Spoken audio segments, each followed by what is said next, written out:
좋으신 하나님, 저희들을 이처럼 사랑해 주셔서 이 새벽에도 저희들 주님의 귀한 전에 모여 하나님 앞에 예배를 드립니다.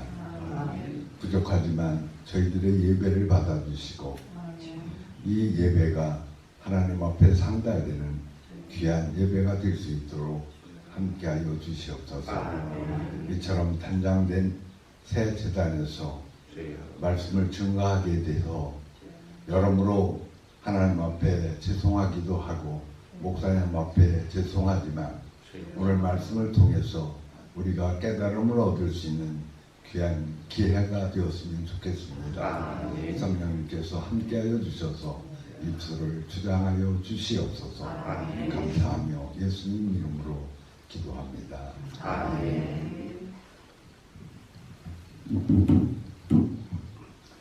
그래요. 이제 이렇게 우선 성전에 들어오니까 냄새부터 좀 달라요. 이렇게 새 것인 게, 새 것은 모든 게 다 그런 것 같아요. 새 건 좋은 것입니다.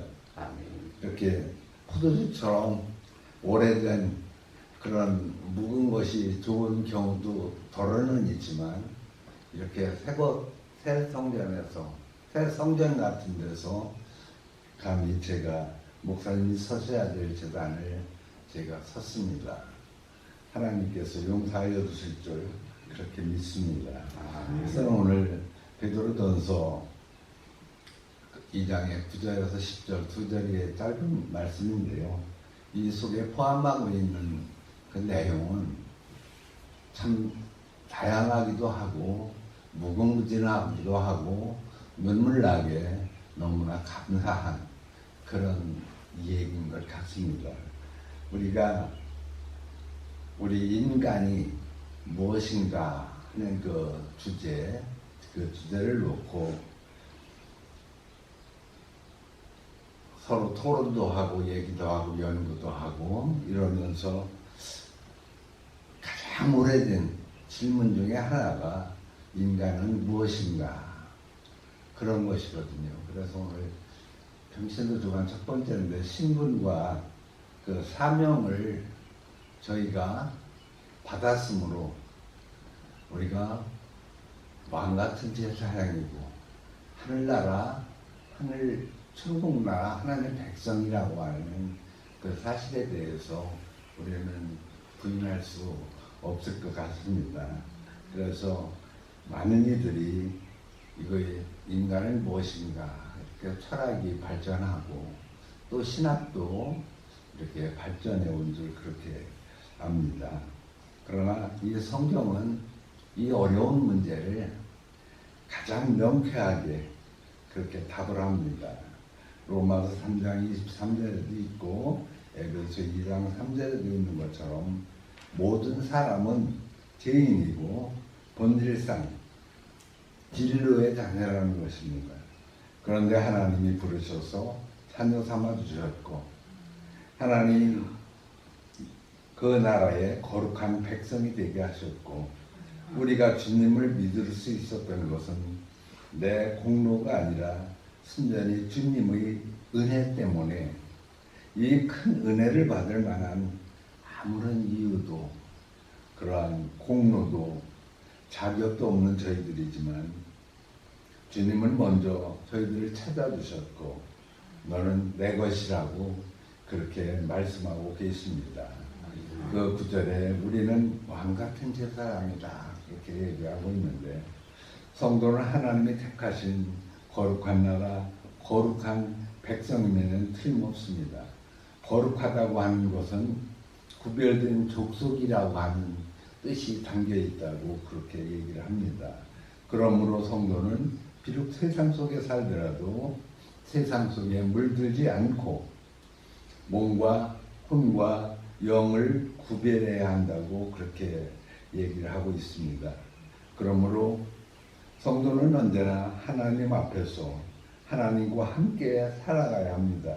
더 놀라운 것은 하나님께서 왕같은 제사장으로 삼으셨다고 하는 사실입니다.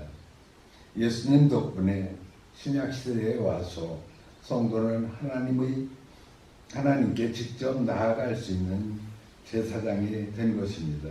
그러므로 성도는 제사장답게 하나님과 친밀하게 교제하며 당당하게 살아가야 합니다.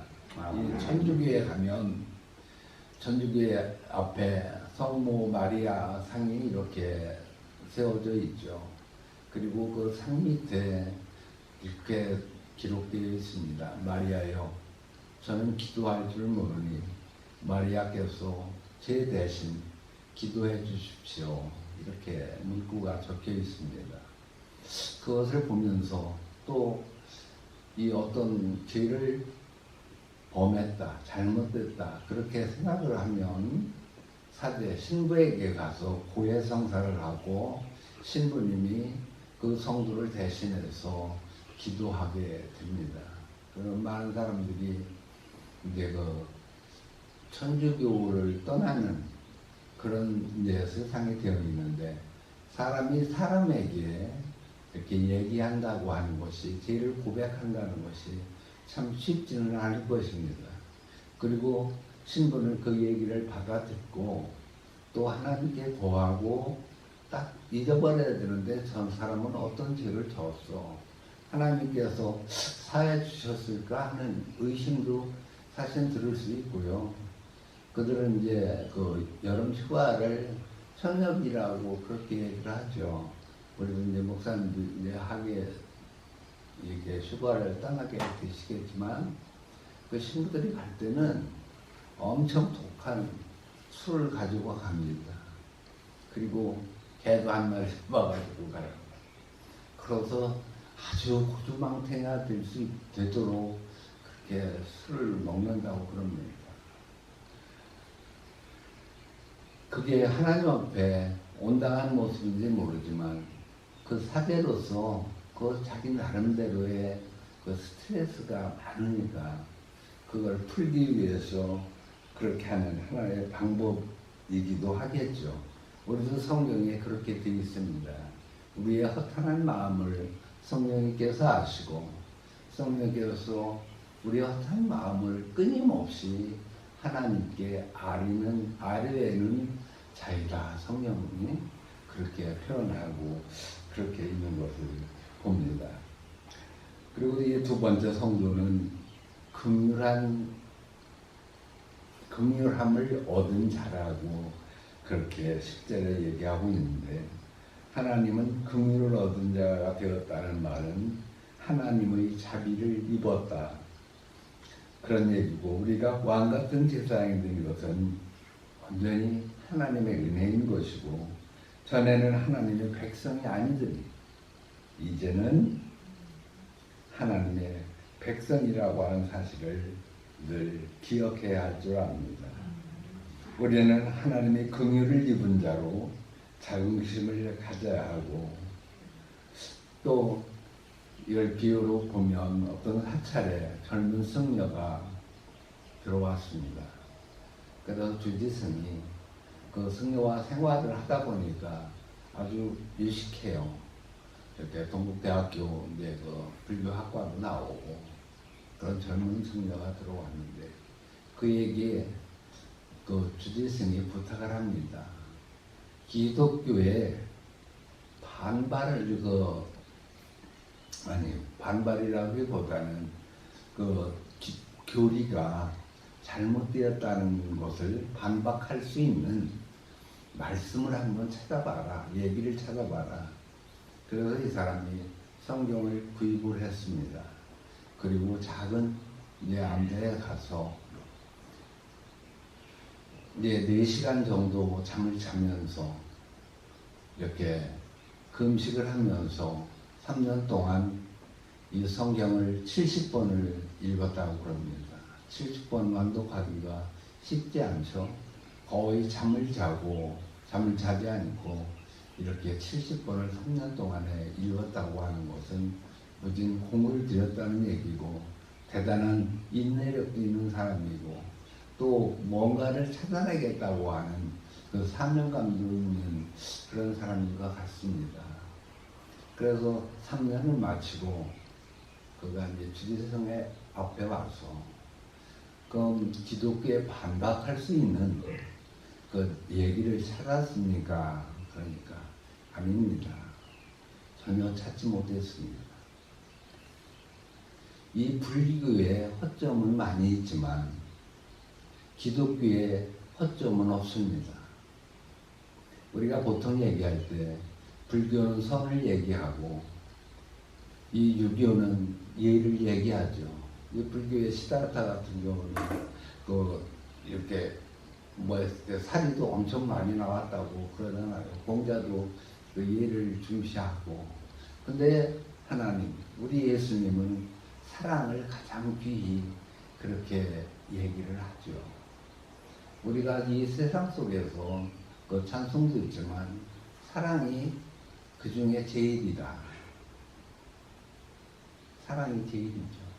그래서 우리가 세상 사람 살아가는 동안에 이렇게 보면 제 주위에도 저도 참 비실비실하고 시원찮지만 제 친구들도 그런 이들이 많이 있더라고요. 친구 부인도 그렇고 오늘 또 그 탑동교회 어떤 그 사람 장로의 부인이 대야 수술을 하는데 목에 그 목뼈 3개를 하번 3번, 4번, 5번 그 뼈를 제거하고 그 뼈를 인공뼈도 그렇게 갈아 끼운다고 그럽니다. 그런데 목이라는 것이 머리에 들어가는 모든 신경이 거기에 있고 그래서 꽤 어려운 수술이고 또 이제 기술이 발달돼서 로봇으로 이제 수술을 하는 방법을 택하는 것 같은데 쉽지 않은 일이죠. 어떤 사람이 이 변종, 인간은 변종이 될 수 없는가? 변종이 됐을 때 어떤 상황이 벌어지는가? 이걸 연구를 하기 위해서 원숭이를 이용했다고 합니다. 근데 원숭이가 이제 새끼를 낳았는데 참 희한하게도 코가 좀 오똑 솟아 있고요. 원숭이 눈은 주로 이렇게 노란색이거든요. 근데 이 파란 그런 색깔이고 눈이 그리고 이렇게 쭉 벌어졌는데 입도 이렇게 사람 입술처럼 이렇게 됐고 더 중요한 건 직립으로 걷는다는 거죠. 2발로. 근데 그 지능이 4살, 5살 정도, 그러니까 유치원생 정도의 지능을 가졌다고 그래요. 근데 그게 하나님 앞에 엄청난 죄를 범하는 것이라고 생각이 되어들어서 그 연구를 그 단계에서 접었다고 하는 그 얘기를 이제 그 기독교 방송을 통해서 제가 한번 들은 적이 있습니다. 사람이 할 수 있는 것이 아니죠. 우리 집에도 이렇게 매발톱이라고 하는 화초가 있는데 그 화초의 본래 제가 가지고 있던 것은 자주색이었습니다. 근데 빨간 꽃이 너무 예뻐서 지나다가 그 빨간 꽃을 핀 그 매발톱을 사서 그 사이에 이렇게 심었어요. 그랬더니 다음에 새순에 나왔는데 그 빨간 꽃이 꽃 자주색으로 변하더라고요. 이제 버리는 나비를 통해서 그렇게 수분이 되어서 이제 그런 모양이 나오게 되는 것이죠. 어쨌건 간에 세상은 여러 모양으로 변화를 되고 변화가 되다 보면 언젠간 하나님이 심판하실 날이 분명 오실 것이고 그날에 오기 전에 우리는 떠나는 게 숙제 났습니다. 하나님 앞에 떠날 때쯤 진짜 회개하는 거죠. 하나님, 전 진짜 잘못 살았습니다. 하나님 앞에 범죄하며 살았습니다. 이렇게 고백을 하면서 하나님 앞에 죄를 내려놓고 나의 모든 죄를 주님의 보혈로 깨끗이 씻어주십시오. 이렇게 하나님 앞에 기원하면서 세상을 떠날 수 있다면 행복한 것인데 지금 내일이라도 당장 조금이라도 당장 재림 예수께서 오신다면 우리가 살아있는 이 상태로 심판을 받아야 될 것 아니겠습니까? 그러면 참 드릴 말씀도 많고, 그러니까 얘야 그러지 말고 간단히 얘기해라. 간단히 내가 심판해야 될 사람이 너무 많다, 이렇게 하실지도 모르겠다고 하는 생각을 저는 가끔 해봐요. 그래서 참 이 순간이 영혼하고 연결된 것이라고 그렇게 여겨집니다. 나비가 되어서 호랑나비가 이렇게 되죠. 아니면 그 아주 작은 쌀벌레 같은 그런 나비도 세상에 나오죠. 그러나 그들은 그 어려운 껍데기를 까고 껍데기를 벗겨내고 나비가 되는 것이죠. 그 고통은 대단할 것입니다. 엄마가 자기 자식을 낳는 고통도 마찬가지겠죠. 그러나 그 고통은 금세 잊어버리게 되는 것이 모든 만물의 이치인 것 같습니다. 우리에게도 그렇죠. 어려운 순간들이 삶 가운데 왜 없었겠습니까?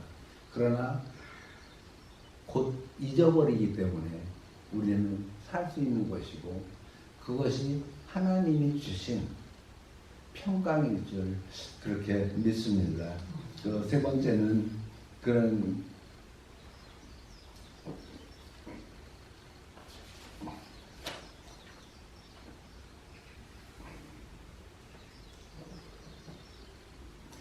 사명을 감당해야 한다고 하는 그런 말씀입니다. 우리는 이제 사명을 받았죠. 각자 이제 성도라고 하는 신분 외에도 집사, 권사, 장로, 아니면 목회자 직분을 받았습니다. 그 직분을 받은 것을 감당할 수 있어야 되는데 우리가 감당하지 못할 때가 너무나 많습니다. 그 이유인 것이 육신이 약하다고 하는 것이죠. 육신이 약하다는 핑계로 새벽 제단에 나와서 하나님 앞에 새벽을 알리고 새벽을 주시고 오늘 하루도 저와 동행하여 주실 것을 믿으며 하나님께 기도하는 그런 자리가 되어야 될 텐데 일어나지 못하거든요. 알람이 울어요. 알람이 뜨르르 우는데 그냥 끄고 조금만 더 있다 일어나야지, 그리고 그냥 누우면 6시가 넘습니다. 이게 젊었을 때는, 건강할 때는 아니지만 우리 정재승 권사님처럼, 윤부희 권사님처럼, 우리 형님처럼 그렇게 나이가 좀 들었어도 열심으로 새벽을 깨우는 그런 일, 그게 저는 참 부럽습니다. 부럽더라고요. 그리고 이렇게 새벽 예배를 다녀가선 또 그냥 바로 눕습니다. 안 눕고 밖에 돌아다니면서 뭔가를 하면 될 텐데 안 해요. 안 하는 게 아니라 못 합니다. 비실비실하니까 못 하죠. 그러면 이제 우리 김 강사는 밥을 해놓죠. 밥을 해놓고 밥 먹으라고 깨워야 그때서 일어나게 됩니다. 우리가 하나님의 긍휼과 자비를 입은 자라면, 우리가 왕같은 세상이라면 이것은 온전히 하나님의 은혜이고, 전에는과 이제는 이라는 말씀이 10절에 있는데, 전에는 죄인이었더니 이제는 아닌 것이죠.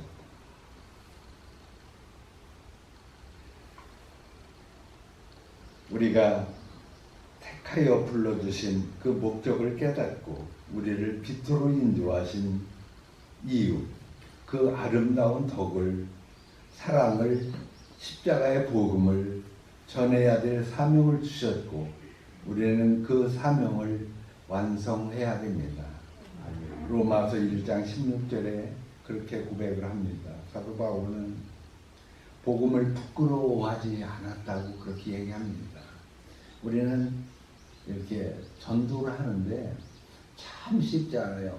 우선 우리 신앙생활 하십니까? 부터 이렇게 물어서, 아니면 친구면 어떻게 신앙생활 열심히 하고 있어? 이렇게 물으면 고개 이렇게 내렸죠. 아유, 뭐하고 있어? 교회에 나가서 은혜도 받고 그렇게 영원한 날에 소망을 두고 살아야지. 하나님이 우리에게 평강을 주시라고 했는데 세상 속에서는 평강을 얻을 수 없지만 교회에 가서 말씀 안에서 우리가 평강을 찾을 수 있으니까 신앙생활을 한번 시작해봐. 그렇게 얘기를 하면 그는 안 가자는 거예요. 교회 가면 뭐가 저거 아주 불만이 많아요. 교회를 자기가 그렇게 열심히 해본 적도 없으면서 불만부터 얘기하기 때문에 우리가 접근하기가 참 쉽지 않습니다. 근데 이 바울은 때를 얻든지 못 얻든지 계속 전하라고 그렇게 얘기를 하고 있습니다. 저는 이 세상에 살면서 참 감사할 때도 많았지만 나는 왜 이 세상에 태어나서 이런 존재가 됐을까? 남에게 인정받을 수 있는 그런 사람이 못 된다고 생각할 때도 덜어는 있었습니다. 덜어는이 아니라 참 많이 있었죠. 내가 충분히 할 수 있는 일인데 저는 못하거든요. 우선 우리 같은 경우는 배고플 시대였었거든요. 저희 집도. 지금 이제 모를 다 심었지만 모를 심기 전에 논두둑하고 또 논두둑 안에 작은 갈개라고 또 이렇게 두둑을 만듭니다. 그 물을 잡아서 이제 가두기 위해서 거의 이 동네 같은 경우는 천수답이니까 그 얼음이 살얼음이 버석버석해요. 근데 아버지는 막 말씀하시죠. 야 이놈아 해가 똥구멍을 치고 있는데 여태까지 뭐하냐고. 그래가지고 나와가지고 그 쟁기는 삽 아니면 그 가래라고 그러죠. 가래는 이제 셋이서 해야 되는데 한 사람은 장치를 잡고 두 사람은 줄을 끌어서 이렇게 하는데 그렇게 어렵게 일을 했고 그리고 이제 중학교를 제가 공부를 못해서 공부를 했으면 중학교 갈 수 있었을 거예요. 근데 공부를 잘 못하니까 그렇고 어려서 너무 많이 경기를 하면서 자랐기 때문에 지금도 그 정상 때문인지 좀 그래요. 그래서 전에 성경학교라고 있었습니다. 그 성경학교에서 있었고 전에 박국민 목사님 지금은 은퇴하셨지만 기지식 교회에 있다가 당진교회에서 은퇴하셨는데 그 목사님한테 초등학교 때는 이제 그 교회학교 선생님한테 배우지만 이제 집에 오면 또 뭔가를 해야 되니까 안 오고 그냥 예배에 참석하죠. 근데 목사님을 이제 당진 성경학교 가서 다시 뵈니까 많이 반갑더라고요. 그래서 제가 그 당시 교회는 다녔지만 세례를 받지 못했습니다. 그래서 목사님이 그러시는 거예요. 세례 받으러 이렇게 나가니까 여지껏 세례를 안 받고 뭐해서 지금 권사는 됐어야지. 그러면서 세례를 받으면서 그 다음에 직분을 주는데 저에게 직분을 주시더라고요. 그 교리에는 조금 어긋날 수 있어요. 그 세례를 받고 바로 조금 뒤에 직분을 받았어요. 집사 직분을. 그리고 청장년회에 들어가서 열심히 진짜 열심히 했습니다. 그래서 그 당직교회에 많은 그 장로들과 친분이 있는 것도 그 당시 청장년 때 열심히 했기 때문에 그런 이제 장로들도 많이 만나게 되는데 우리가 어떤 직분이 중요한 건 아니지만 그 직분을 통해서 하나님께 영광 돌려야 될 그런 사실이 그러한 본분이 우리에게 있음을 망각하지 않는 그런 믿음이었으면 좋겠습니다. 기도하겠습니다. 내가 누구인지 안다는 것은 매우 중요합니다. 우리 평신도 한 사람 한 사람은 하나님이 택하신 족속입니다. 왕같은 제사장입니다. 거룩한 나라이며 하나님의 소유된 백성입니다. 이제 우리를 빛으로 인도하시는 하나님의 아름다운 덕을 선포하며 하나님 나라 왕족답게 품위 있는 삶을 살아갈 수 있도록 성령께서 강하게 역사하여 주시옵소서.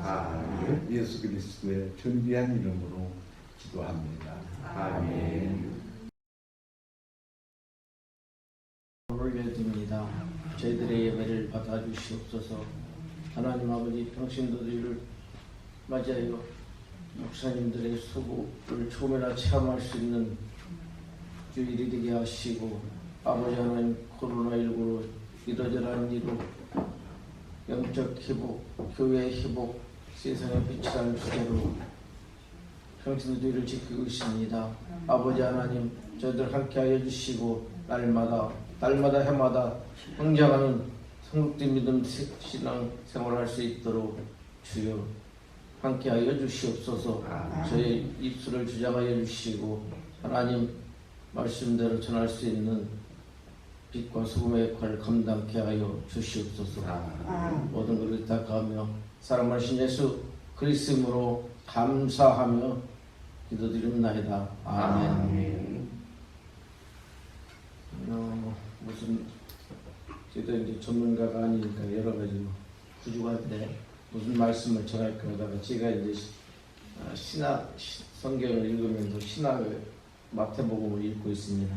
마치 그 13장을 지나고 있어서 무슨 말씀을 전할까 하다가 하나님 말씀 4가지 비유라는 말씀을 가지고 말씀을 드리고자 합니다. 그래서 저는 이제 4가지인데 길가, 돌밭, 가시당, 불, 좋은 땅이라는 것인데 어떻게 말씀을 전하면 저희들이 재미있고 쉽게 이렇게 이해할 수 있을까 하는 생각이 든 것이 길가에는 초등학교 때의 생활, 돌밭은 중학교, 가시밭은 고등학교, 좋은 땅은 대학교를 붙여봤습니다. 이건 제가 붙인 거지 전문적인 게 아니니까 그냥 이렇게 가볍게 들으시면 되겠습니다. 말씀 길가라는 말씀은 새들이 와서 먹어버렸다는 말씀은 천국의 말씀을 듣고 깨닫지 못할 때는 악한 자가 와서 그 마음에 뿌려진 것을 빼앗는다고 이렇게 말씀하시고 계십니다. 우리가 말씀을 듣고도 이해하지 못하고 곧 잊어버리는 사람을 상징하고 있죠.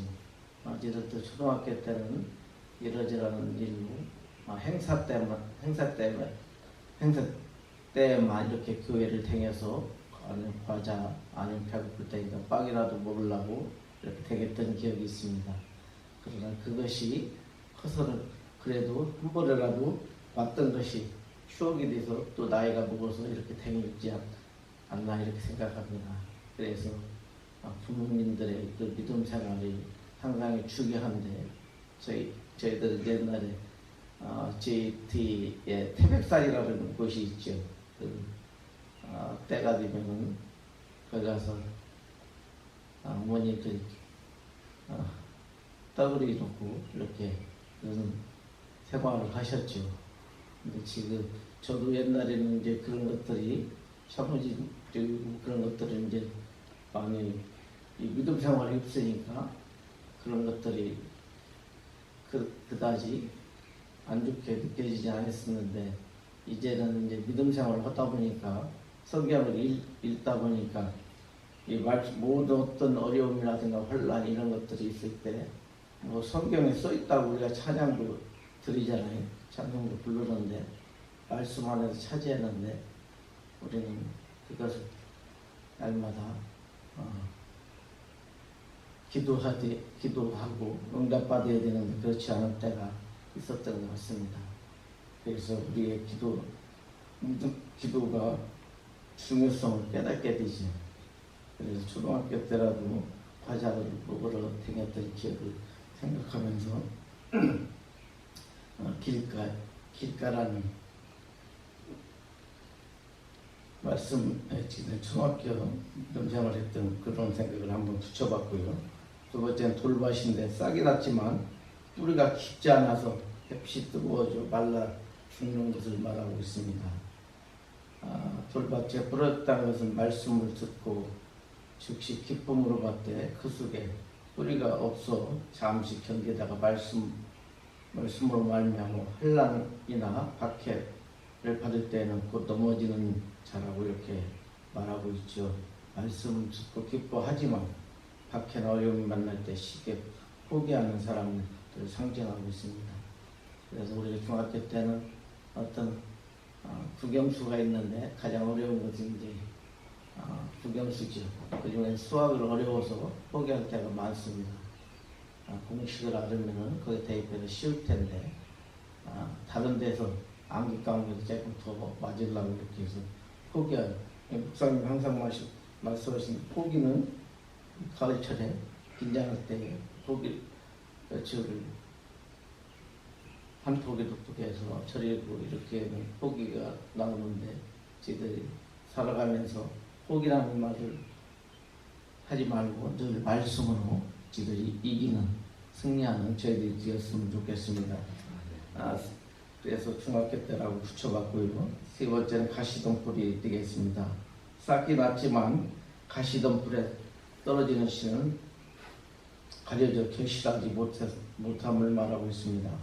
말씀을 듣고 있지만 세상과 걱정과 재물의 유혹에 사로잡혀 말씀을 열매 맺지 못하는 사람들을 상징하고 있습니다. 고등학교 때 아까도 얘기했듯이 국영수가 제일 어렵죠. 그래서 항상 수학을 포기하고 암기 과목을 해서 하나라도 더 맞아서 이렇게 대학교를 가려고 이렇게 하는 것을 비유로 이렇게 잡아봤습니다. 우리는 늘 말씀을 믿음을 들으면서 난다고 했지. 그런데 말씀을 듣고도 항상 세상 일에 매몰되어서 사는 우리들을 저는 고등학교 때라고 생각 한번 해봤고요. 좋은 땅은 싹이 나서 100배, 60배, 30배 결실을 맺는 말씀을 듣고 이해하고 깨닫고 순종하여 말씀의 열매를 맺는 사람들을 상징하고 있습니다. 그래서 중학교, 고등학교 때 열심히 해서 좋은 대학에 대해서 들어가서 꼭 그런 것만은 아니지만 좋은 대학교 들어가서 좋은 결실을 하는 것을 제가 대입해 왔습니다. 그 하나님 말씀 근거해서 살아가는 저희들이 되었으면 좋겠습니다. 너희가 내 이름으로 말미암아 모든 사람에게 미움을 받는 것이나 끝까지 견디는 자는 구원을 받으리라고 마태복음 13장 13절에 말씀하고 계십니다.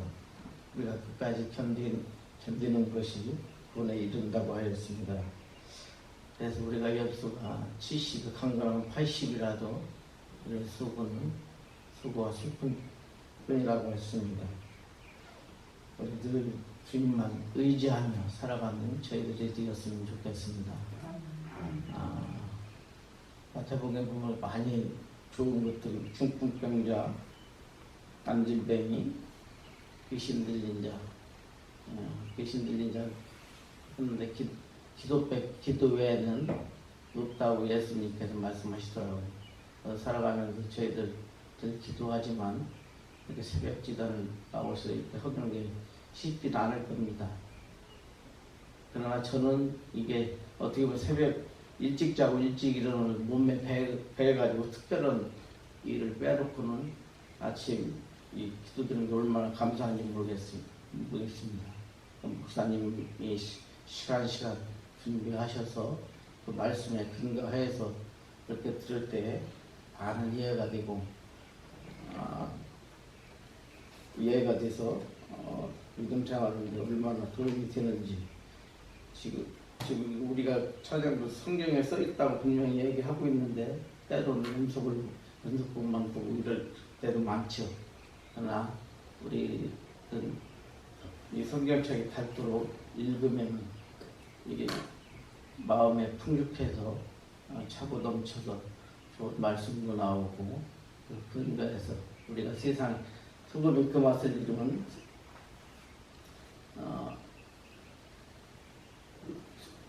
길에 버려져 밟힌다고 세상 사람들에게 버려진다고 했잖아요. 우리가 늘 말씀을 근거해서 말씀을 믿고 의지해서 승리하는 저희들이 되었으면 좋겠습니다.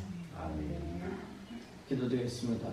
하나님 아버지, 말씀의 표 네 가지로 설명드렸습니다. 아버지 하나님, 저희들 말씀에 근거하여 살아가는 저희들 되게 하여 주시고, 내 믿음 충만, 성령 충만으로 살아갈 수 있도록 하여 주시옵소서. 아버지 하나님, 아픈 자들 있습니다.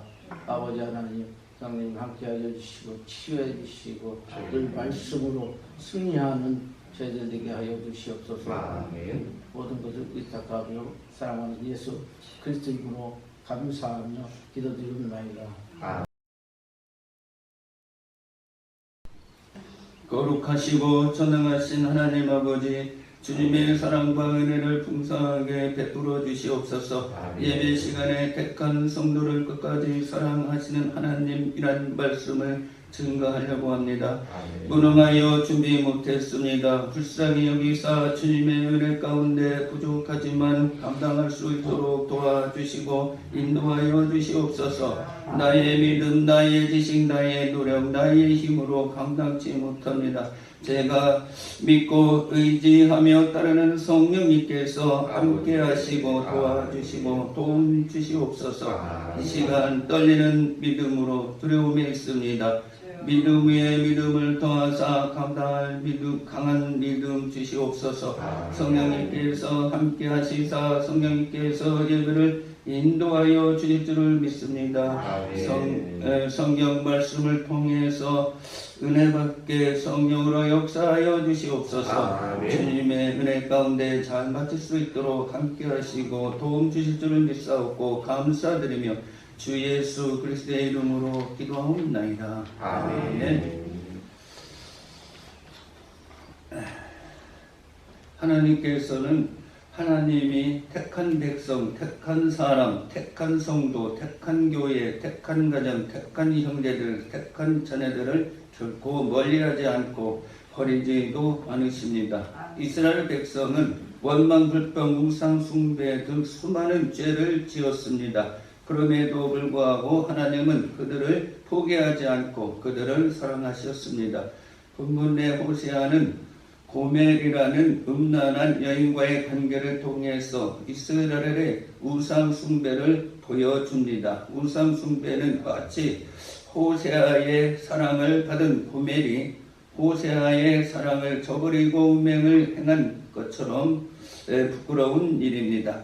또한 호세아가 고멜과 결혼한 것은 이스라엘의 하나님 여호와께서 그들을 얼마나 사랑하시는지를 보여주기 위함이었습니다. 호세아는 고멜을 포기하지 않으므로 하나님의 포기하지 않는 사랑을 보여주었습니다.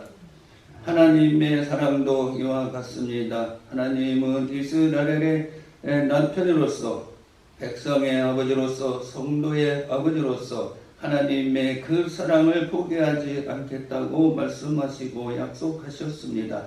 이것이 하나님의 포기하지 않는 사랑이요 하나님의 사랑이요 하나님의 은혜요 하나님의 구원이요 하나님의 영생입니다. 구체적으로 하나님의 사랑은 택한 백성, 택한 성도, 택한 사람을 포기하지 않는 사랑입니다. 긍휼이 끝이 없는 사랑입니다. 진노가 목적이 아닌 거룩한 사랑입니다. 하나님께서는 택한 백성을 결코 버리지 않겠다고 강조하시며 약속하고 계십니다. 이스라엘 백성들이 끝없이 원망, 불평, 우상, 숭배 등 수없이 많은 죄를 지었지만 그럼에도 하나님은 이스라엘 백성을 포기하지 않고 사랑하셨습니다. 하나님은 내가 어찌 너를 놓겠느냐 또 내가 너를 어찌 버리겠느냐라고 말씀하십니다. 그들의 죄에도 불구하고 포기하지 않는 하나님의 사랑을 보여줍니다. 하나님의 사랑은 하나님의 신실하신 언약에 기초한 것입니다. 그래서 하나님은 내가 어찌 너를 아드마같이 놓겠느냐 어찌 너를 스보임같이 두겠느냐라고 말씀하십니다. 하나님은 아드마와 스보임과 소돔과 고모라를 심판하셨지만 이스라엘 백성을 결코 버리지 않겠다고 강하게 말씀하십니다. 하나님을 믿고 따르는 성도들은 하나님의 사랑과 은혜를 배신하면 안 됩니다. 끝까지 하나님과 화목하며 동행하며 언약을 지키며 믿음 생활을 감당하시길 소망합니다. 하나님은 포기하지 않는 사랑으로 이스라엘 백성에게 끝없이 긍휼을 베풀어 주셨습니다. 하나님은 호세아를 통해 하나님의 긍휼이 온전히 불빛듯 하도다라고 말씀하셨습니다. 하나님은 이스라엘 백성의 죄를 심판하실 수밖에 없지만 그들을 불쌍히 여기는 마음 때문에 끝까지 사랑하셨습니다. 분문에서 놓겠느냐 또 버리겠느냐라는 말은 그들의 죄에도 불구하고 버릴 수 없는 하나님의 끝없는 사랑을 보여줍니다. 하나님의 긍휼을 노아 홍수 후에 다시는 멸하지 않겠다고 보여주신 무지개 언약에 잘 나타나 있습니다. 하나님은 긍휼이 끝이 없으시며 노를 품지 않으십니다. 이제 성도들은 하나님의 긍휼에 보답하는 믿음 생활을 하며 살아가야 합니다. 또한 하나님의 긍휼을 받은 사람으로서 긍휼을 베푸는 성도들이 되어야 합니다. 하나님은 이스라엘 백성이 하나님께로 진정으로 회개하며 돌아올 것을 기대하시며 맹렬한 진노를 나타내지 아니하겠다고 말씀하셨습니다. 하나님은 하나님으로서의 명예를 걸고 약속하십니다. 내가 하나님이요 사람이 아니니라. 하나님이 비록 사자처럼 큰 소리를 내시더라도 이는 심판이 목적이 아니라 하나님을 믿고 따르게 하려 하심입니다. 하나님의 부르심을 듣고 백성이 두려워하며 하나님께로 돌아오게 하려는 것입니다. 애굽에서부터 새같이 악수르에서부터 비둘기같이 떨며 우리는 두려워하며 겸손하게 하나님께로 나오는 것을 말합니다. 새나 비둘기같이 온다는 말은 신속하게 온다는 것입니다. 하나님은 죄 때문에 심판하시지만 이것은 훈계와 교훈과 회개의 목적이 있습니다. 하나님은 택한 백성, 택한 성도, 택한 사람을 결코 포기하지 않고 끝까지 사랑하심을 믿습니다. 그렇기에 택한 성도들은 죄악의 길에서 회개하고 신속하게 돌아서야 합니다. 그럴 때 하나님께서는 성도에게 영원한 안식을 허락하여 주십니다. 저희들도 하나님의 마음을 헤아리고 하나님 품으로 겸손한 믿음으로 신속하게 하나님께로 나가는 성도들이 다 되시길 소망합니다.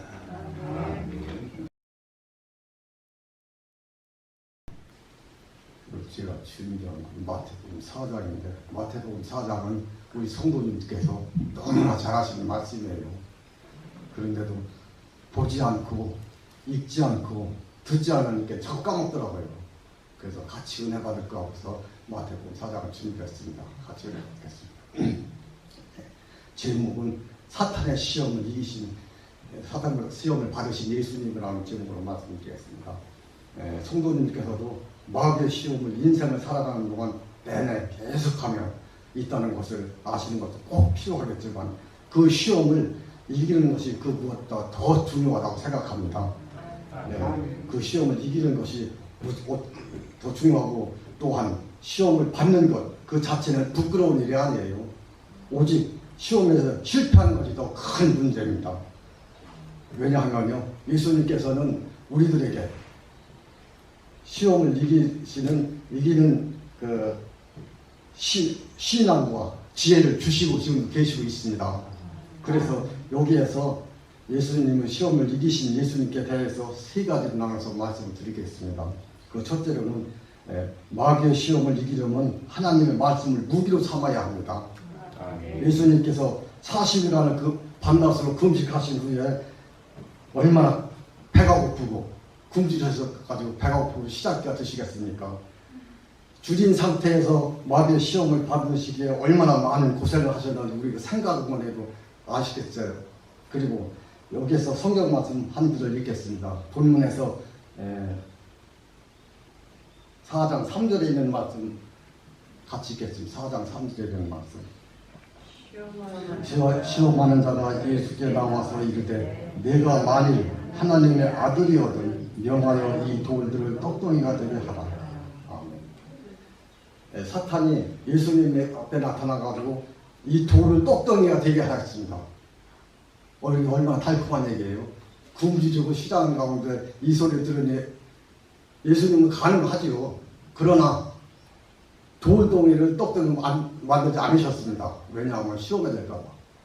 그래서 예수님께서 말씀하시기를 사람이 떡으로만 살 것이 아니라 하나님의 입에서 나오는 모든 말씀으로 사신다고 그렇게 말씀하셨습니다. 이 말을 들은 사탄은 아무 소리도 못하고 그냥 떠나갔습니다. 할 말이 없어요. 입이 딱 막혀가지고. 예. 그래서 예수님은 하나님의 모든 말씀으로 완전히 중무장하셔가지고 사탄을 이기셨습니다. 그리고 성도님들께서도 세상의 속담을 따라 신앙 문제를 해결하는 그런 결정적인 성도님도 계실지 모르겠지만 속담은 부분적으로 진리처럼 들리겠지만 달콤하게 들리겠지만 주님의 말씀과는 전혀 다릅니다. 예수님은 하나님의 말씀으로 마귀의 시험을 물리쳤습니다. 우리 성도님들께서도 하나님의 말씀으로 시험을 이기시기 바랍니다. 하나님의 말씀으로. 그리고 하나님의 말씀을 무기로 삼아야 시험을 이길 수가 있습니다. 그리고 두 번째로는 하나님을 온전히 신뢰하는 마음을 가져야 합니다. 하나님을 섬기지 못하는 하나님을 시험하는 것 같습니다. 지혜로운 성도님들은 어려운 상황을 통해서 하나님을 의심하지 말고 자신의 믿음을 살피는 기회로 삼아야 합니다.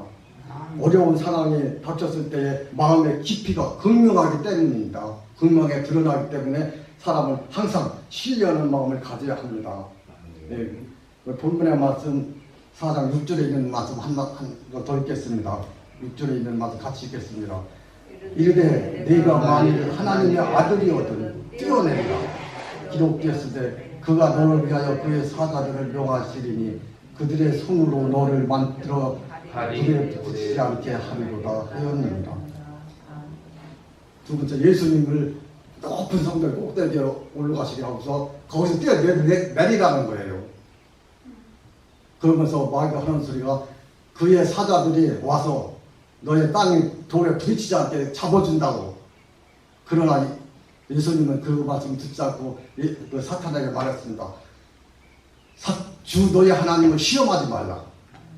이 말씀에 또 마귀는 말 한마디 이러면 그냥 또 물러났습니다. 그래서 마귀의 시험을 이기려면은 어떠한 상황 가운데서라도 하나님을 온전히 신뢰하는 것이 마귀의 시험을 이기는 것입니다. 우리 성도님들께서도 하나님을 온전히 믿고 신뢰하는 마음을 가지시기 바랍니다. 그리고 세 번째로는 신실한 믿음으로 하나님을 섬겨야 합니다. 예수님은 겸손하게 하나님의 길을 갈 것을 말씀하셨습니다. 이것은 바로 사탄을 물리치고 승리의 길로 가는 길입니다. 본문 말씀 9절에 있는 말씀 한 번 더 읽겠습니다. 이르되 만일 내게 엎드려 경배하면 이 모든 것을 내게 주리라. 아멘. 사탄은 또 예수님께 나타나가지고 우주 만물을 천지 만물을 보게 하시고 또 영광을 보게 하시고 예수님께 그랬어요. 내게 엎드려서 경배를 하면은 네가 본 거 천하 만국과 이 영광을 다 내게 주리라. 이 달콤하고 유혹한 것이 어디가 있습니까? 얼마나 달콤하고 유혹을 넘어가겠습니까? 그러나 예수님은 그렇게 안 했습니다. 아마 지금 미국 대통령도 이 말씀을 들으면 90% 넘어갔을 거예요. 그러나 예수님은 거기에 호응하지 않고 오직 마귀에게 한 말씀 하셨습니다. 사탄아 물러가라. 물러가라 하시면서 주 너의 하나님을 경배하고 다만 그를 섬기게 하라 말씀하셨습니다. 그리고 세 번째로는 우리 마귀에서 시험을 이기려면 겸손한 마음을 섬기는 마음으로 사세가 꼭 필요합니다. 하나님을 바르게 섬기는 것이 하나님의 온전한 예배를 드리는 거예요. 하나님 앞에 예배를 드리는 것이며, 시험을 이기려면 하나님을 온전히 섬겨 모든 영광을 하나님께 돌리는 것입니다. 그래서 온전히 마귀의 시험을 이기고 하나님을 온전히 섬기시는 그런 믿음이 가지셔야 됩니다.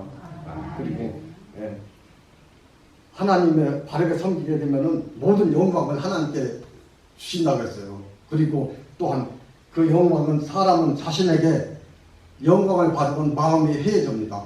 요때에 정신 차리는 우리 성도님들 되시기 바랍니다. 왜냐하면은 마음이 해해지면은 빈틈이 생겨요. 빈틈이 생기면은 사탄이 그 빈틈을 타고 들어옵니다.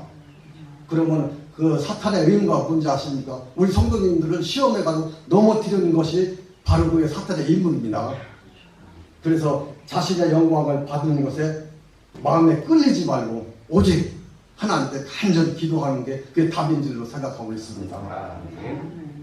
마귀의 시험을 이기려면 조금 전에 말씀드렸죠. 하나님을 온전히 섬기는 것.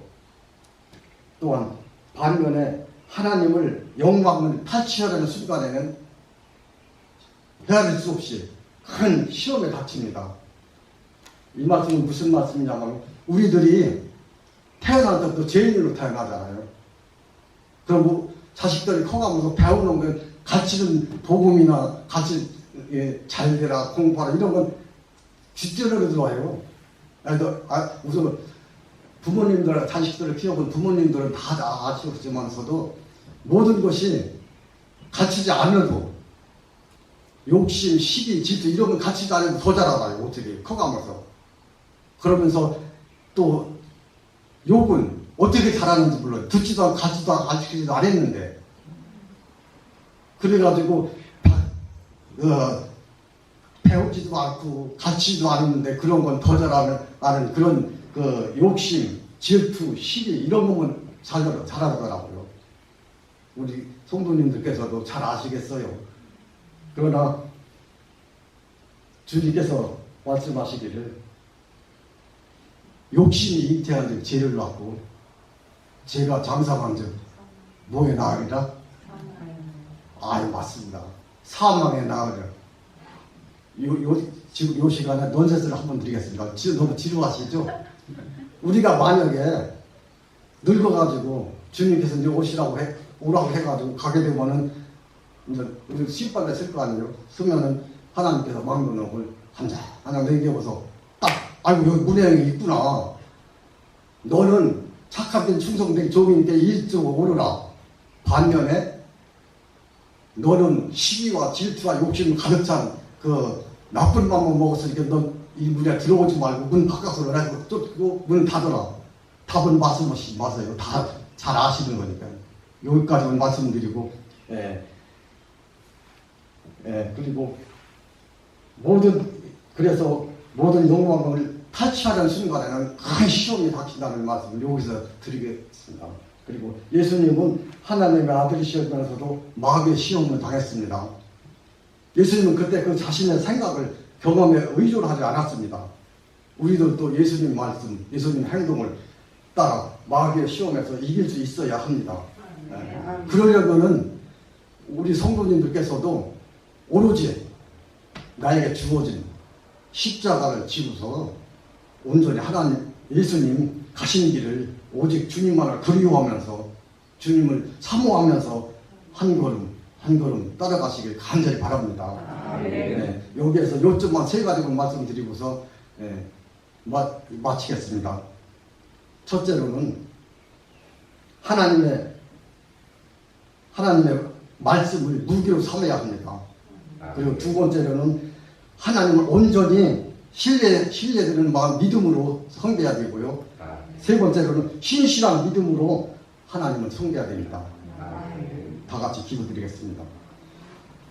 사랑의 하나님, 지난밤에도 저희들을 주님의 품속에서 안식을 얻게 하시고 한날을 시작하기 전 첫 시간을 주님께 드릴 수 있도록 은혜 베풀어 주심을 감사드리옵나이다. 주님 감사합기는 이번 주에는 평신도 주일로 지킬 수 있게 은혜 베풀어 주심을 감사드리옵나이다. 특별히 감사를 드리고 있는 주님의 전을 깨끗하고 아름답게 꾸며주신 하나님 아버지 감사드리옵나이다. 또한 저희 기도로서 답해주신 저희 교회 성도님들 또한 일에 전념하신 기술자님들께 진심으로 감사드리옵나이다. 저희들은 약하나 주님께서 강하게 하여 주셨고 저희들은 미련하게 지혜롭게 하여 주신 하나님은 이 새벽에 이 자리를 저희들을 인도해 주심을 감사드리옵나이다. 저희 교회 성도님들께 이 새벽 이슬 같은 은혜를 내려 주시옵기를 간절히 원하며 살아계신 예수님 이름 받들어 기도드리옵나이다. 아멘.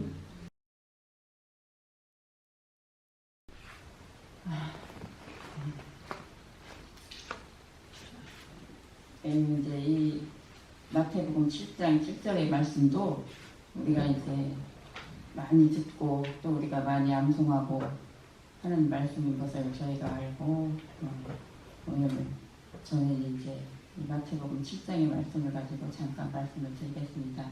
우리가 구하라고 하셨고 주님께서 찾고 두드리라고 하신 말씀은 하나님께서 우리에게 이제 기도해야만 이제 살 수 있는 존재임을 우리에게 가르치신 것 같습니다.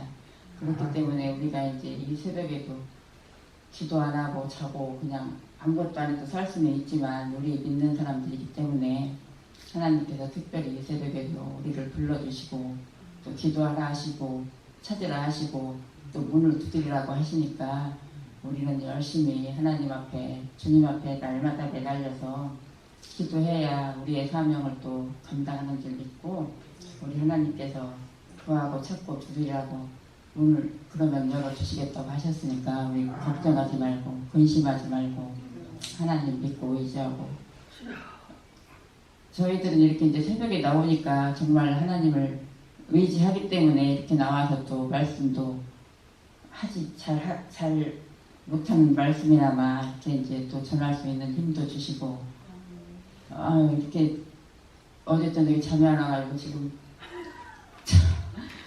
어제 낮에부터 저녁 때부터 조금 몸이 이상하더라고요. 그래서 큰일 났네. 내일 아침에 말씀 못 전하려나? 그리고 걱정했더니 또 하나님께서 새 힘을 주셔서 진짜 몇 시간 못 자는데 또 꿀잠을 잤습니다. 그래서 이렇게 나왔는데 하여튼 어려워요. 이 자리는 항상 서보지만 교회 학교 예배도 서보지만 어렵고 이렇게 1년에 2년에 한 번씩 이렇게 저희들한테 목사님께서 말씀을 좀 하라고 하는데 진짜 이 자리는 어렵고 힘듭니다.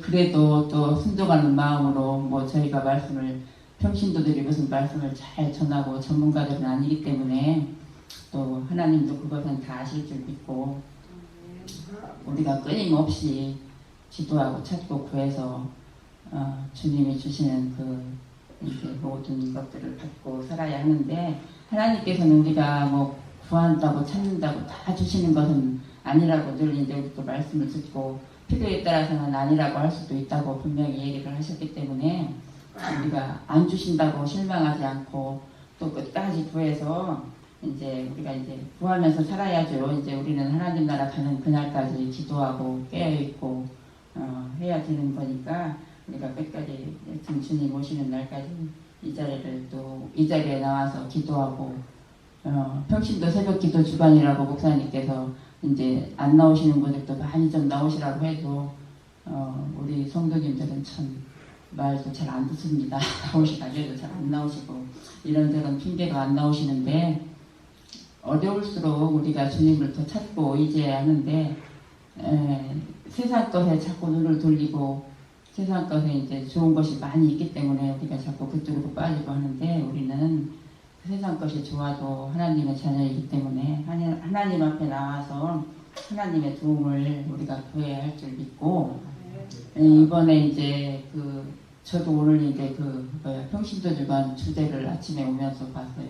영성 회복, 교회 회복, 세상의 빛이라고 이렇게 말씀하셨는데 우리가 이제 뭐 코로나 시기라고 했고 이제 또 지금은 어려운 시기라고 이제 늘 말씀을 하고 있는데 그럼에도 이제 우리 시국교회를 사랑해 주셔서 그래도 이제 예배도 뭐 인터넷 예배는 드렸지만 뭐 그렇게 많이 이렇게 모아지는 않은 것 같고 그래도 이제 나올 분들은 열심히 나오시고 믿음 생활도 나름대로 열심히 하시는 분들은 하신 줄 믿습니다. 여기에 이제 우리가 코로나도 끝났고 이제 또 이렇게 교회도 니모엘을 잘해서 참 마음이 뿌듯하고 좋은데 이제 여기를 채워야 됩니다. 저희들이 이제 열심히 전도도 하고 이제 나가서 지금 이제 교회도 자꾸 노령화가 되고 저희 교회도 우리 어르신들이 많지 젊은 분들이 많지는 않잖아요. 그러니까는 이렇게 자꾸 젊은 분들도 와야 되는데 교회 여건상 또 젊은 분들이 와서 또 적응하기도 그렇게 쉽지는 않은 것 같은데 그래도 우리는 때를 얻든지 뭐였든지 하나님께서 말씀을 전하라 하였고 또 전도해야 할 사명이 있으니까 열심히 이제 또 새로운 마음으로 우리가 이제 또 전도 물품이 왔는지는 모르겠지만 전도를 열심히 해야 하겠습니다. 하나님께서는 이렇게 여기 말씀에도 나와 있지만